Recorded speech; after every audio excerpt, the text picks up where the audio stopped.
pas de questions? No questions. Okay, I can live with that because I'm an optimistic fool.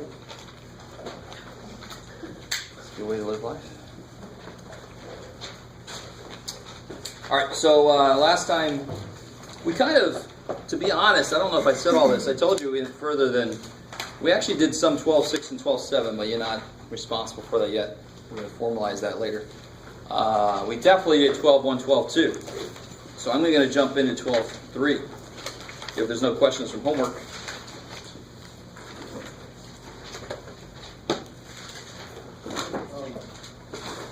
I'm a little confused about number 20 and 12.1. Sorry, I'm not sure what you said.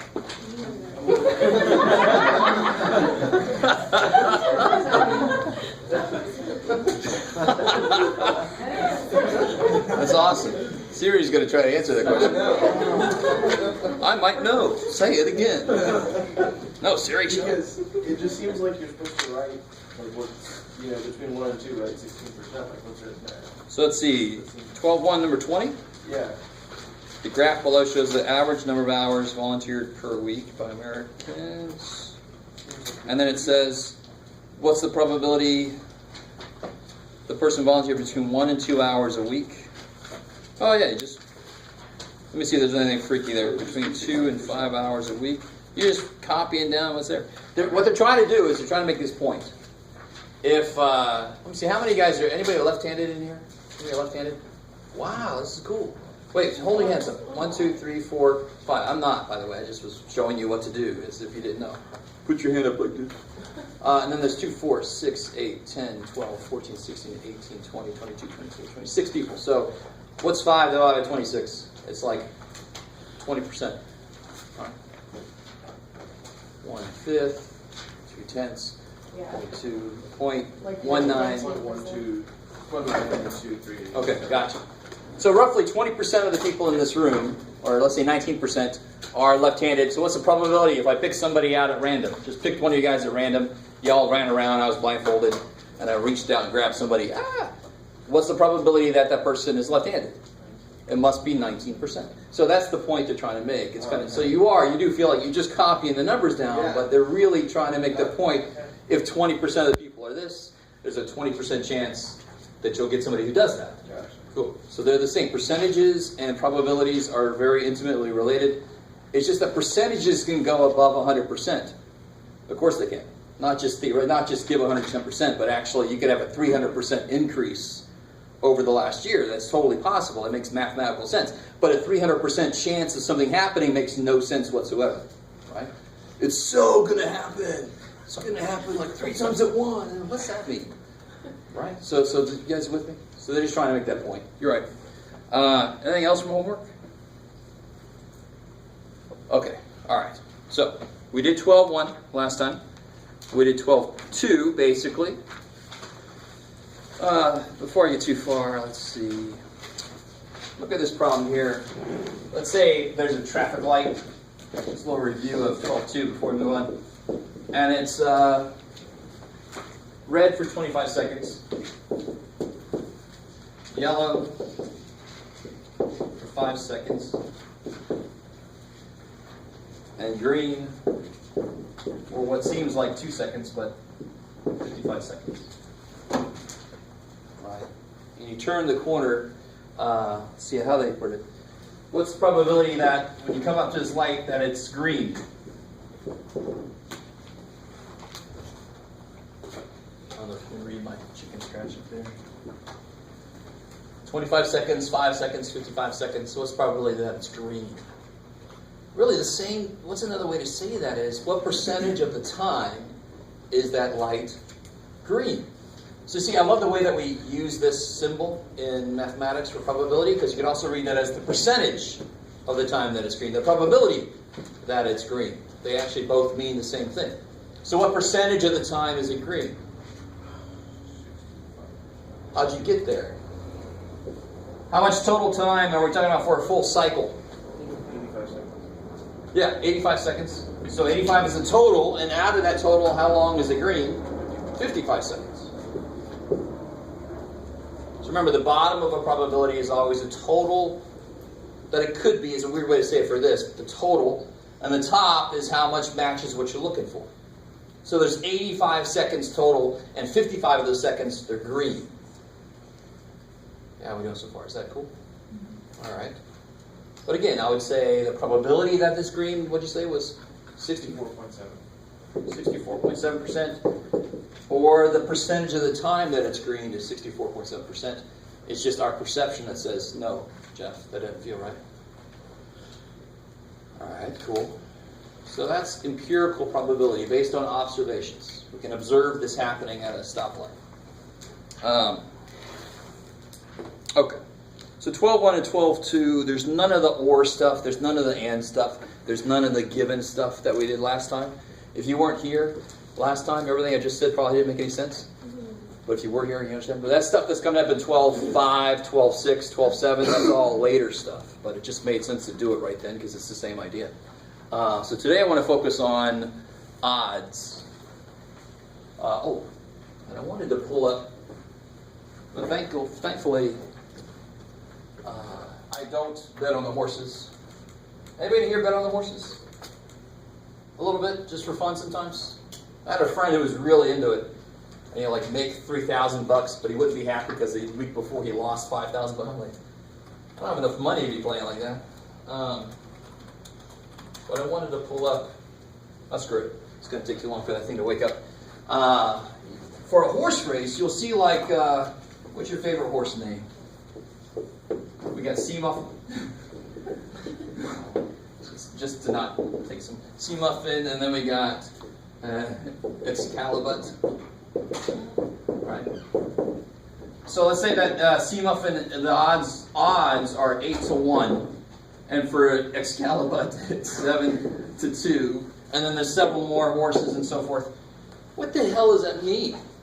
What the hell does that mean? And you're like, I don't know, Jeff. I don't bet on the horses. I never cared about that shit. But everybody's heard of the odds, right? So here's the connection. Here's the beautiful thing about this. What this means is that if there were 9 races, Sea Muffin would win 1 time. Odds, unless stated otherwise. It sounds like a note because I suddenly slowed down. Odds, unless stated otherwise, are always given to you as odds against. So this is odds against Sea Muffin win. Sorry. Odds against Excalibur. So now 9 races, why do I say 9? Because 1 time it'll win and 8 times it'll lose. So what's the probability then that Sea Muffin would win? 1 to 8. 1 out of 9. So the difference, the thing that's going to be really tricky for you got to realize this. Odds never shows you the total. But what a probability is built on? The frickin' total. Right? So be careful. Don't say 1 to 8. You got to add them to get the bottom. Right? So it's a 1/8 chance to win. And what about Excalibur? Probably win for Excalibur. What's this probability of winning? 2 out of 9. I like it. What did I just do there, Jeff? Come on, keep it together. All right, so when you get odds, you have to add the 2 together to get the total. Because it's always... normally, they don't say otherwise. It's going to be the number of times that it would not be favorable, the number of times that it would be favorable. So in this case, it would be the number of times it would lose versus the number of times it would win. All right? Does that mean that the horse is definitely going to win or lose? Of course not. It's just a feel for the probabilities. And of course, the less likely the thing is, the more money you would get back for your bet. Right? So you bet on the long odds, and for some reason it wins. You get a lot of money. The larger number always comes first. Do you guess? Well, no, you can actually, what about this horse here, Amazo, and it's, what do you got, Jeff, 3 to 5. So what does that mean? What's the probability this horse wins? 5 out of 8. Beautiful, 5 out of 8. 3 times it'll lose, 5 times it'll win. So if the second number is higher, that means the probability it's going to win is high. That's why you normally don't see that. So against is always first? Unless they state otherwise. Okay. So they have to state it very clearly, because if they just give me odds, I assume it's odds against. So odds against, let me formalize this. I just want to start with something that you've at least heard of. You've heard of odds in horse racing, right? You've heard of odds if you watch Star Wars. Right? Don't ever quote me the odds. Or if you're not as big a geek as me, it's there. So odds against is the probability of failure to the probability of success.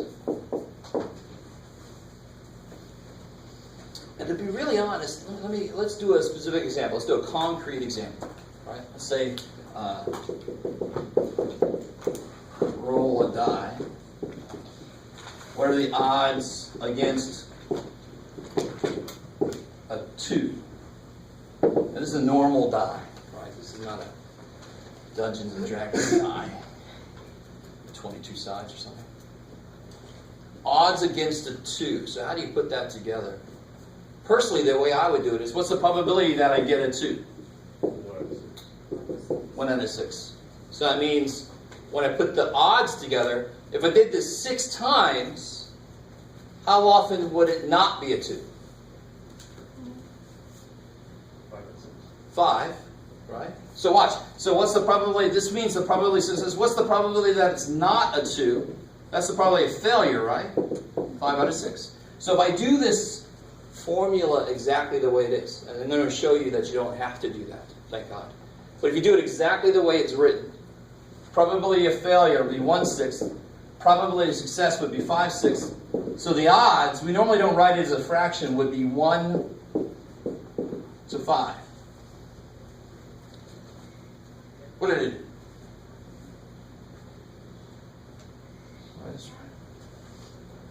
Oh, did I have that backwards? Why am I doing that? No, I'm good. Okay. Oh, I think so. That's what I did.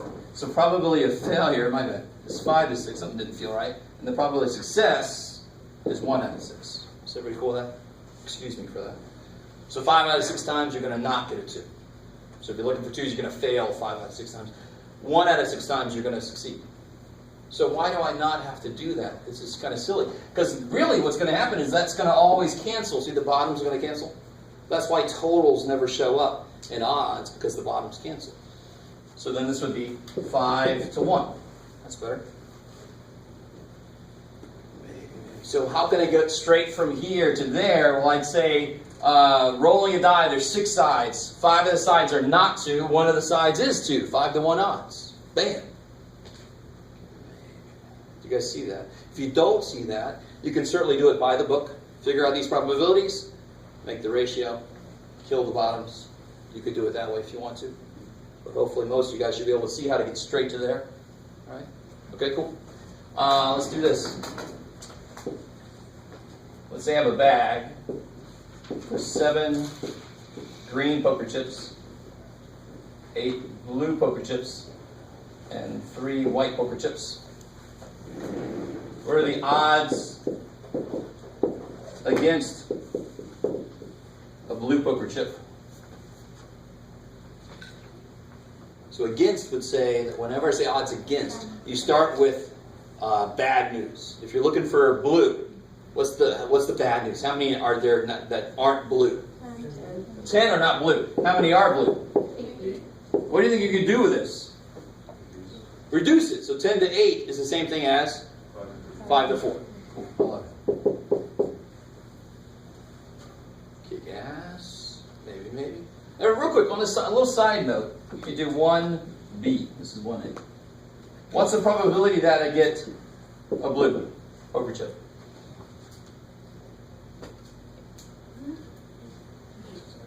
8 out of 18. So 8 out of 18. You guys see that? Both of these together is the total. This is success, this is failure if it's odds against. So 8 out of 18 equals, reduce it, 4, divide by 2, divide by 2, 9. 4 out of 9 total, right? I guess, so what's the big point I'm trying to make here? Odds never shows you the total. You have to actually add them together. Odds shows you this side happens this many times, this side happens this many times. That's obviously not the total, right? So if you want to go between odds and probability, you have to total these to get the bottom here, right? Or you have to subtract to get the whole story here. Maybe. So let's try another one. Let's see.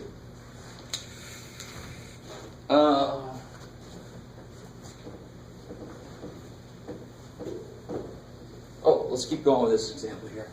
2. What are the odds against getting a white poker chip?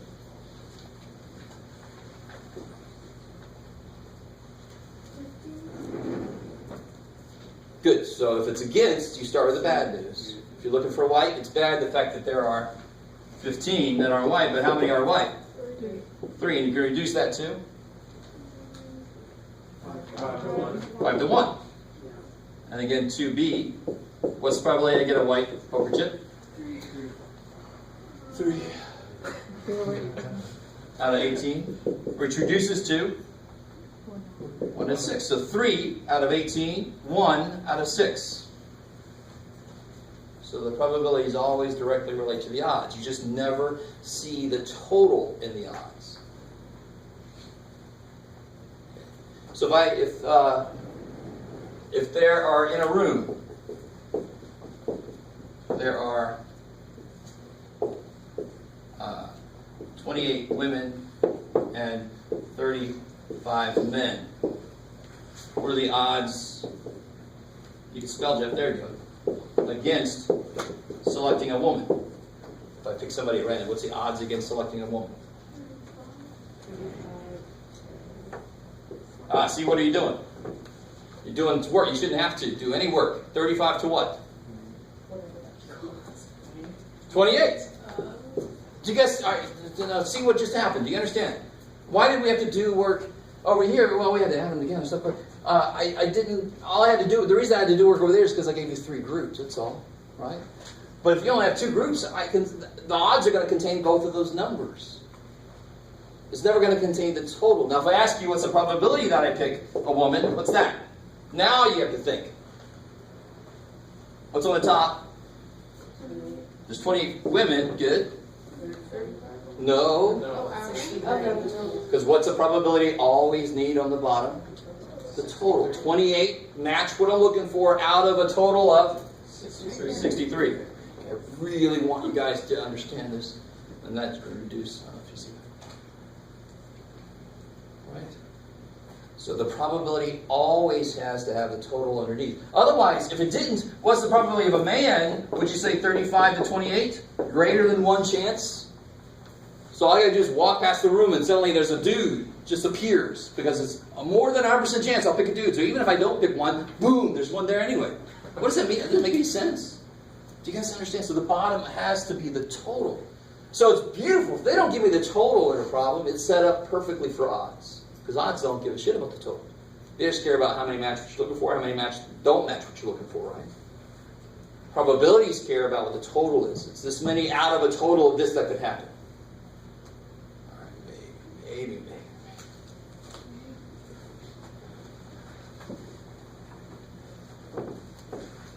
So looking back at this, what's the odds in favor of green?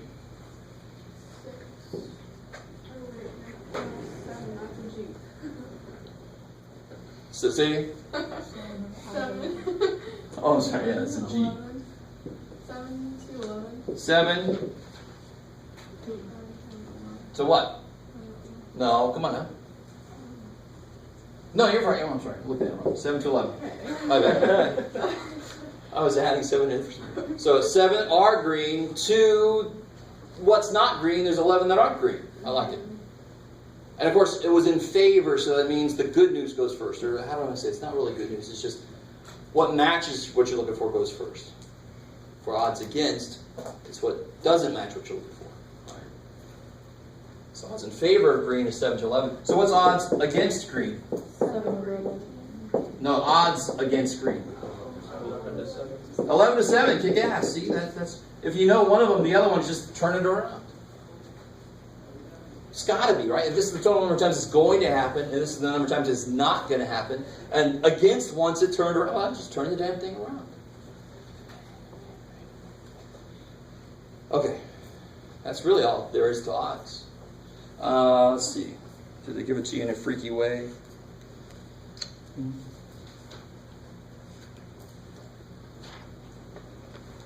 Not really. Oh, well, that's crazy. All right, so let me see.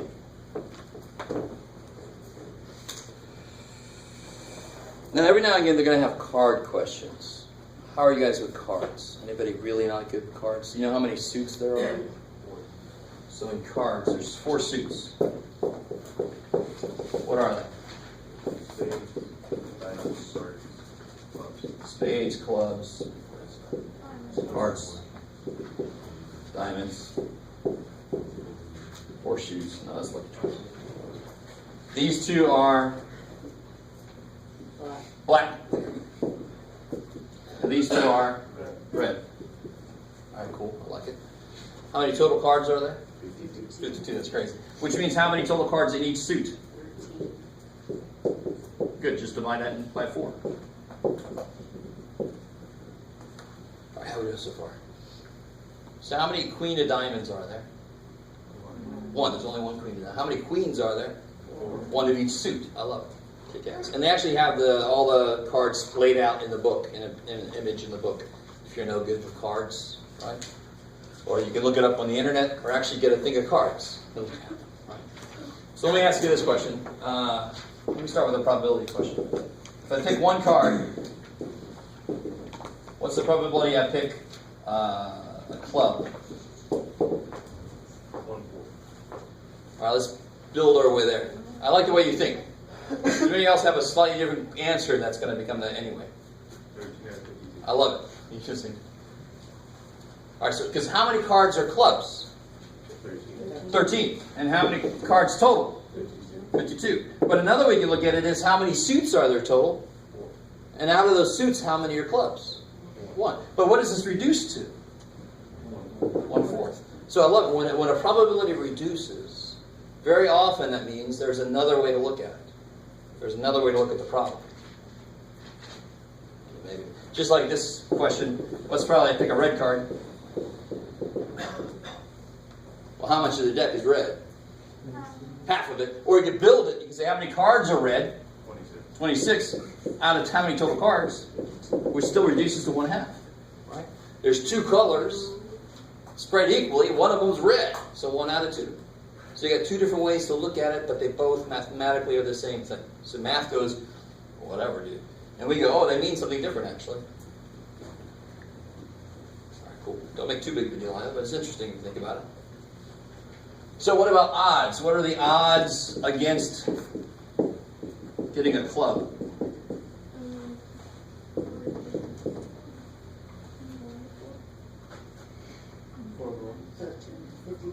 I like it. So I'm getting all kinds of things. Unfortunately, they all involve the total. And what is it that never shows up in odds? Total never shows up in odds. So if you look at this, so odds against the club, I'm going to write what's not a club first. How many are not clubs? How many suits are not clubs? 3. How many are clubs? 1. So you just got to subtract when you want to go from probability to odds. Because how do I go from odds to probability? I add to get the bottom back again. Right? All right, cool. Some of you guys are humoring me. I like it. Sure, man. You make sense. Siri's going to chime in sometime. I don't understand anything you are saying. Damn, Siri, that's rough. All right. And what about, well, the red thing is almost too easy. You can't go wrong with the red, hopefully. What's the odds against red?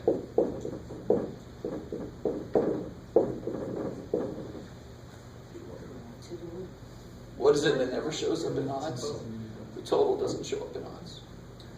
So how many are not red? One. One color is not red. How many are red? One. Do you guys? I really need you to start to force your brain. Because again, probability is not hardwired into our brain. So odds is like screwing with probability. It's definitely not hardwired into our brain. So could it be something different and you reduce it? Certainly. How many cards are red? Or not red? Doesn't matter. 26. How many cards are red? Okay, 26. And that reduces to 1 to 1. I like it. But again, you will never see the total if the question is about odds. The total will not show up in your answer. The total is just, you haven't added them together yet. Okay, maybe. Let's see. What are the odds in favor of a red queen? Odds in favor of a red queen. Don't say anything out loud. Think about it.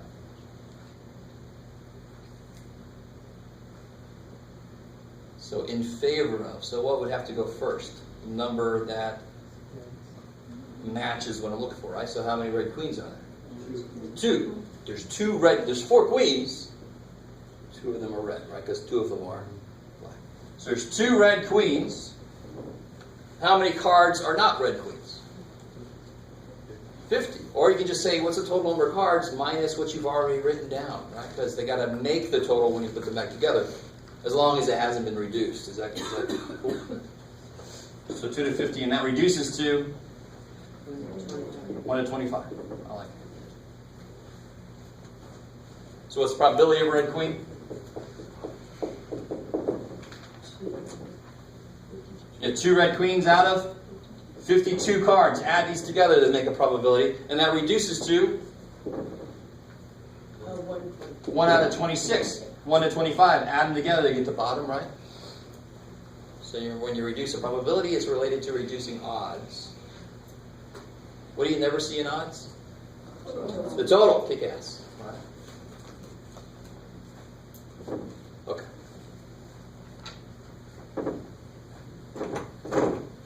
So let me see. Let me give it to you like this here. If I said the probability that some teacher will fail you is 4 out of 11. What are the odds against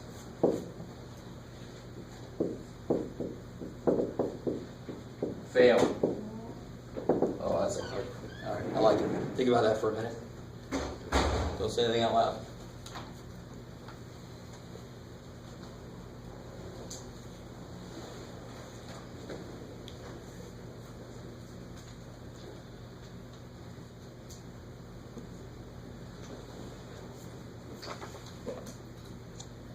Alright, so it's odds against failing, right? So the number that you should put first should relate to not failing, because it's odds against failing.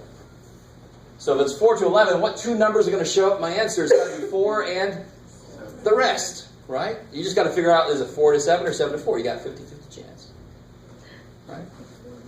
So in this case, it's going to be, yeah, because 7 times you will not fail. So if it's against failing, you put the, how many is not going to be that. That's why it's against. And then how many times you will do that.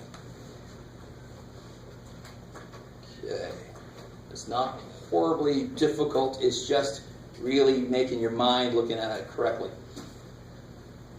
Because your brain just wants to make probability and odds the same thing. Right? You can say 4 to 11 is 4 to 11. No. Got to break them up. Okay. So all the problems in here are basically like that. Oh, I'll give you one that goes the other way and then we'll move on. If I said the odds in favor of what's up? I don't know. Of I can't think of it. Odds in favor of you making it home on time.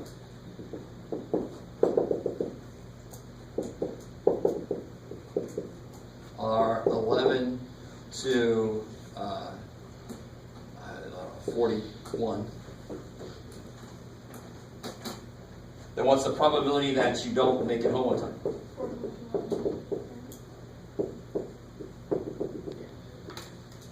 That's gonna be a longer break. Say it again. 41 to 11. All right. How do you know that? Because it's the opposite. Kick ass. Because in favor of you making it home on time. So how often will you make it? How many times will you make it home on time? 11 times. So how often will you not make it home on time? 41. So that's what's asking. Probably won't make it home on time. So that's 41 out of how many total times? 52. I didn't mean to make it cards. Alright, you're all like, this has to do with cards. Alright, cool. Okay. So the math is not intense, it's just how you look at it. You've got to train yourself to look at it correctly.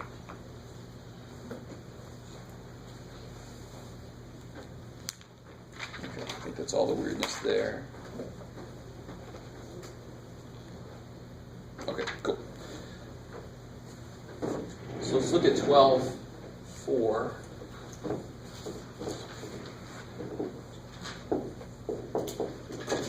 This one's big because how many guys have turned 25 already? I know a few of us, we saw that a while back when I was 25. No? Yes? Oh, so some of you guys, how many of you guys have 25 in your future? The rest of you. I like it. All right. So what happens, why am I saying 25? Does anybody know what happens when you're 25? 21 is in your past, you've been drinking for a while already, right? Second? Yes, suddenly you know how to drive. You wake up on your 25th birthday and you're like, oh, that's what blinkers are for, shit.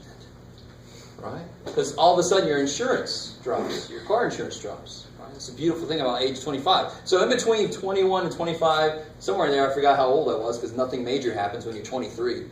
I'm 23, that's right. But when you're 25, you're like, I know I'm 25 because my car insurance dropped. Thank God I can afford some more ramen. I can survive grad school. Ramen noodles, man. I gotta tell you. So the whole thing there is what's called expected value. So what they're doing is, there's a certain probability that somebody under age 25 will be in an accident. And if they're in an accident and they have your insurance, you're the insurance company, you're going to have to pay money for them. So somehow they're going to put together, when the probability drops for people that are 25 to whatever, then they don't have to charge as much because it's not going to be as often that they have to pay out the money. Does that make sense so far? So this seems a little unfair, it seems a little arbitrary, and both of those are right. But, oh well, they control it, so what the hell can you do? Right? But it is true.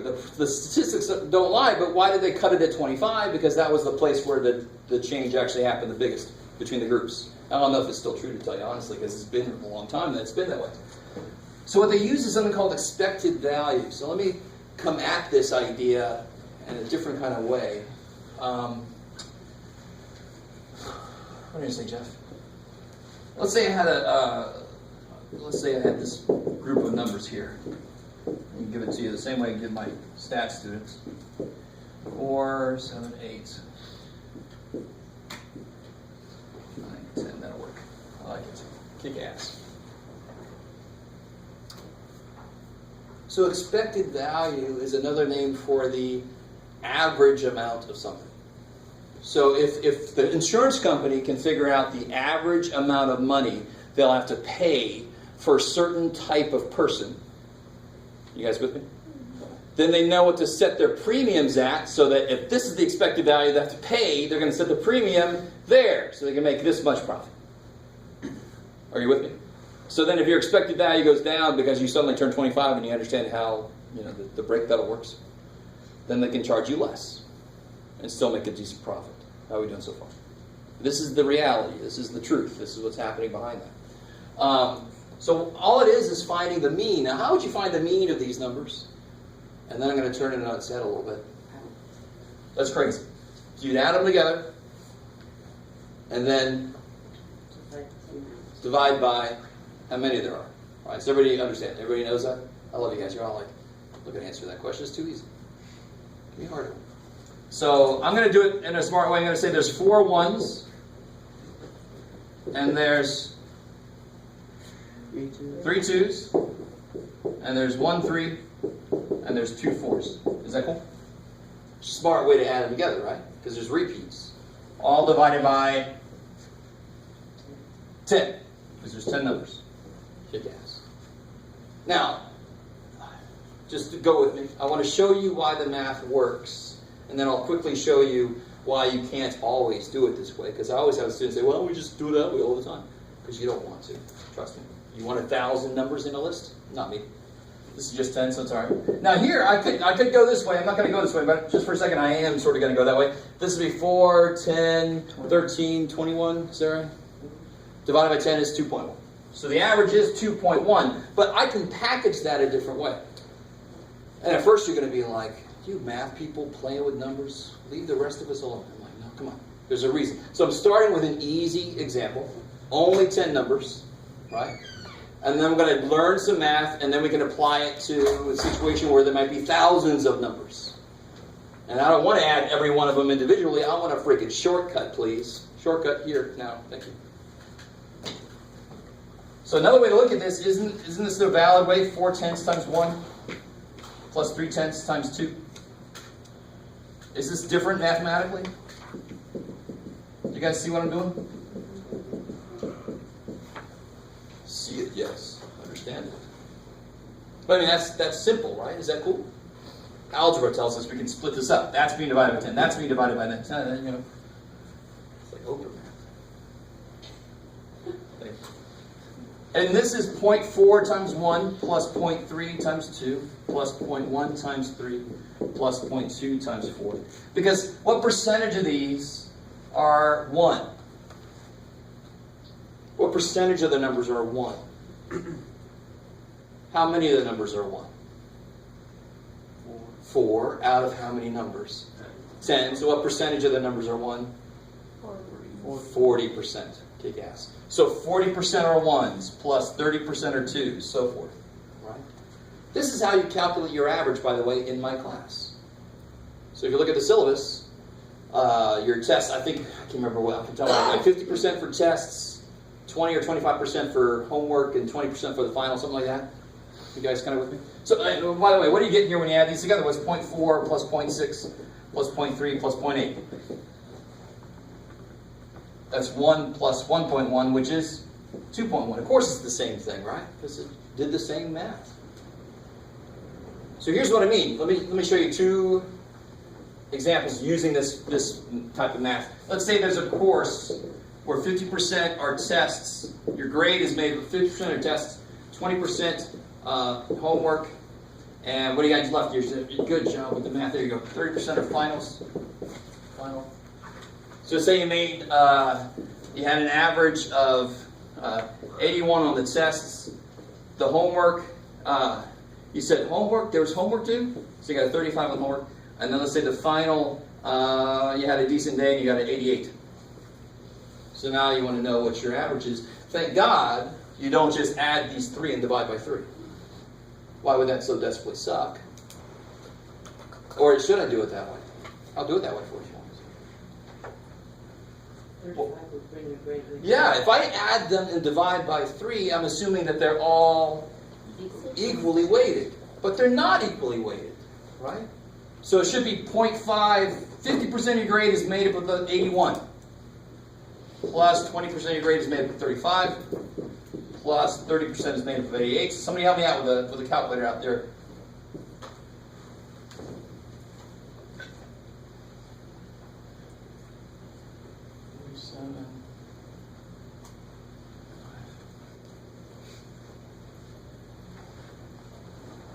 $73? Yeah. 73.9? Yeah. Okay. Alright, so that would be the average. You guys kind of with me? You understand? If you never knew that, that's how it works. There's just weights that I put down in the syllabus. They're weights. So this is what you do to calculate your average. Alright, I like it. So let's take the next step then. Let's do this. Another place this applies in insurance, but it also applies in things like lotteries, games of chance, investment opportunities, right? If you have a lot of money, you want to know how this expected value works. Anybody play? I might have asked you this already. Anybody play poker at all for money?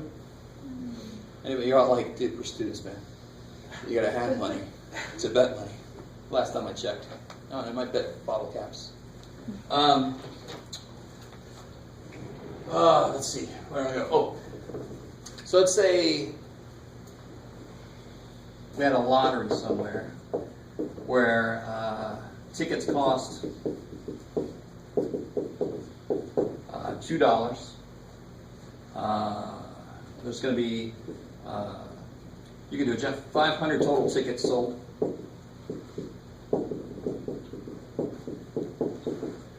And you could win, the possibilities you could win, what you got, Jeff? You could win $200 or you could lose.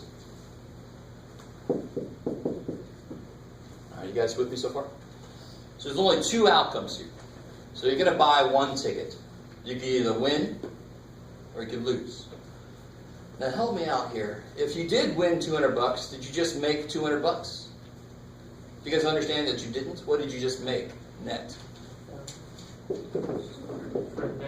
198, because you got to pay $2 just to get the freaking ticket that won for you, right? So your net, you guys understand? So the same kind of problems are going to happen in the homework.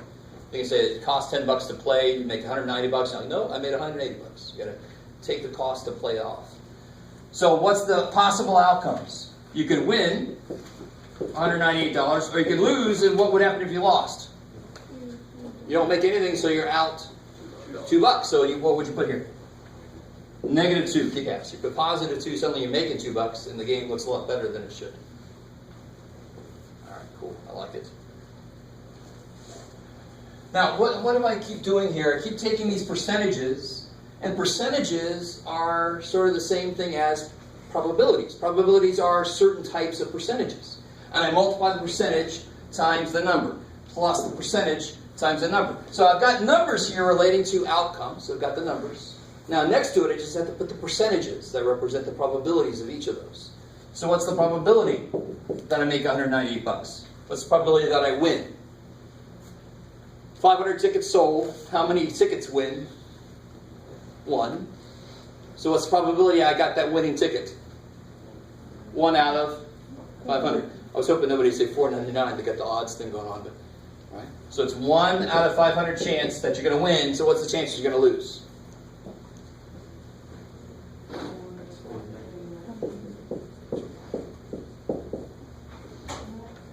You with me? I like it. Cool.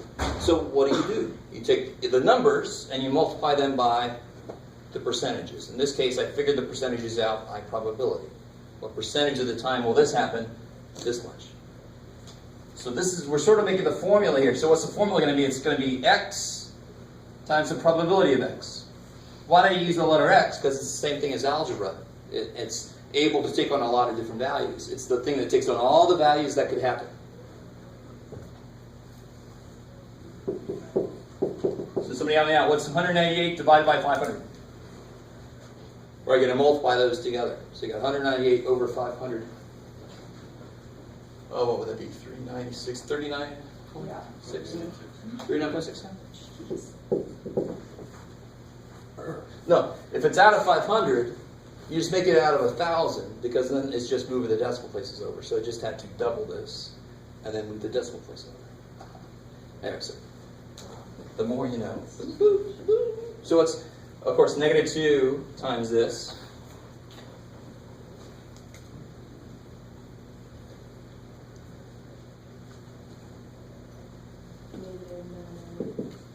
$99.8 or 99?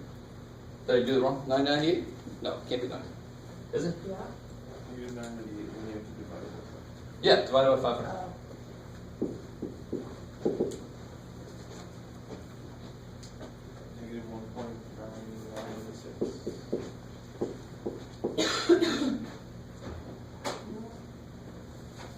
Oh, wait.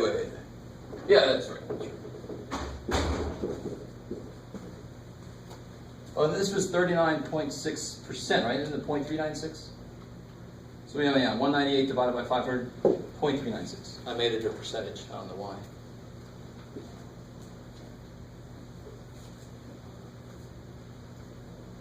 Cool, is that right? 0.396. So how do I get the average? Well, what did we do before? We took the percentage times the number, plus the percentage times the number, plus, and then we got the average.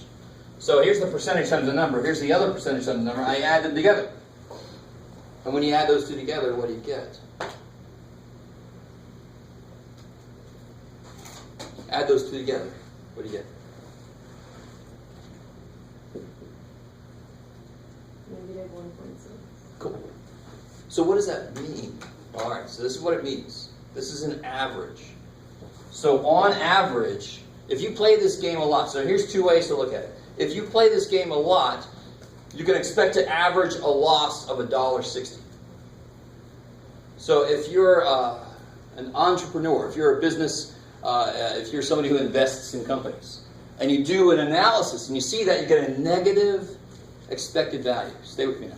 Negative expected value sucks because that means you're losing money on average. Every time you play, you lose an average of $1.60. So it's bad for you. Which means whoever's doing this lottery is making $1.60 every time you play and every time anybody plays. Are you guys with me so far? So take any casino game. You can calculate the expected values. You can see which games make the casinos the most money. Which games are close to breaking even, right? Maybe, or maybe not. Everybody's avoiding my gaze. Okay.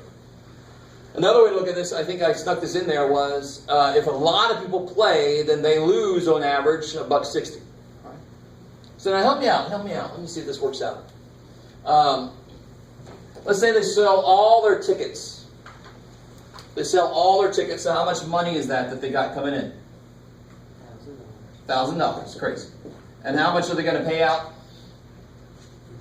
$200. So they're going to end up making $800. You with me? So if on average everybody loses $1.60, how many people played? How many people played? Can't be 501 because they're out of tickets. 500. First person comes up and says, "Aw, it's too bad. Go away." You guys with me still? You guys with me? So 500 people, and on average, they each lose $1.60. How much total did they lose then? Multiply. What's that? Of course, what's that going to be? $800. Because where did that $800 go? It went to the lottery people, and they say they're going to spend it on education, and they don't. Dorks. All right. I don't know if you guys came with me on that last piece, but oh well. So if I did. And I like to do this kind of problem one and test. I like to make up like I've been known to make up like an earthquake insurance, and I have like an amount of money, like maybe they'll have to pay out $500 because the damages are not that bad, or at worst maybe they'll pay no money, and that would mean there was no earthquake, no damages, and the probability that there's no damages, and then I say maybe $500 is the next level that they'll pay out. And maybe $10,000 or something, blah, blah, blah, blah, blah. And you work this out. If you're the insurance company, you put the probabilities there, you multiply them, you add it up. If it comes out to be, what you got, Jeff? Well, this is all be negative from the perspective. So it comes out to be negative 490, then I'm going to set my premiums at maybe $600. Because then I'm making on average $110 for everybody who signs up for my insurance. Do you guys understand? This is basically, now of course the actual formulas that go into this are a little more complicated because normally they're the formulas that go into figuring out these probabilities. Are you guys with me? They're the formulas that go into figuring out those probabilities. But once they figure the probabilities out, the actual math they do is the same as what we do. It's just that figuring the probabilities out, that's the hard part. Right? But if I knew this probability here was, I don't know, Jeff, mix it up. 97 out of 100. You'd hope it'd be kind of high for there to be no earthquake, right? And then this one was 1 out of 100, and this one was 1 out of 100. Blah, blah, blah. You kind of with me? You would multiply across, add down, and you'd see how much money you expect to pay out on average. So you're going to set your premium a little higher than that so that you can recoup that money plus some. Right? Make a profit, become more than 1%, whatever. AIG. No? Anybody pay attention to the news? Okay. Let's see if there's anything freaky. So there are a couple lottery problems in the homework in section 12.4. So I've given you the way to look at that. Will you do number 5? Sure. Oh yeah, you had a question from there. It's 5. Well, I like it. Perfect. So this is showing it doesn't have to just be money. I like that. So this is people trying to estimate the number of people that are going to come to a concert. Airlines use this kind of thing. What do you think airlines use this for? Something related to this, not exactly this, but because they oversell tickets, don't they? They sell too many because there's a certain probability that people won't show up. And what do they want? They want a full frickin' airplane, right? If you start emptying seats, that's bad for them because they got to go. They want as many people paying the money as they can get because the plane's going to go, right? Or supposed to. I always wonder if technical difficulties means there's too many empty seats. I don't know. Go back away. We'll put you on the next plane. So number 5 says 60,000 people will attend if it's not raining. So if it's not raining, 60,000 will show up. If it is raining, 21,000 people will show up. On the day of the show, meteorologists predict a 70% chance of rain. And they have a 30% chance of being right. No, that's right. That's not part of the problem. It's just a sad fact. Which means, what's the chances that there won't be rain? 30%. That's crazy.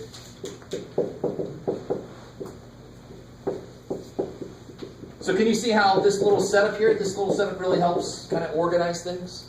What are the outcomes? What are the possible outcomes? Rain and no rain. Okay, rain. No rain. I love it. So you can put it in English, and now start filling in the numbers. So how many people will show up if there's rain? 21,000, Jeff. I can see the number. Ask me a hard question. Okay. Just play along with me. Come on. No rain. How many people will show up? 60,000. Hey, good. See, I feel better already. And what do you put here? Probability of rain? So what do you put here? Yep. Say again. 70. No? Somebody said it? What do you put here? 0.7. Kick ass. Math doesn't know what the hell 70% is. That's human invention. I know math itself is a human invention, but go. Percentages are not the real numbers. 70% is 0.7 as a number. So here I'm going to put 0.3. And what do you do with all that stuff? Multiply across, add down, right? This weight times this number, and then you add to get the expected value. Does anybody know the symbol here? Not just in like sorority, fraternity, sigma. Sigma, this is capital letter sigma for Greek. It means add. So if I multiply these together and I put this up there before, that's x times p of x. Is that cool? I'm going somewhere with this. Just hang out with me. So if I add these together, in math we call it add these. Does that make sense? So in English I would say add the product of these together.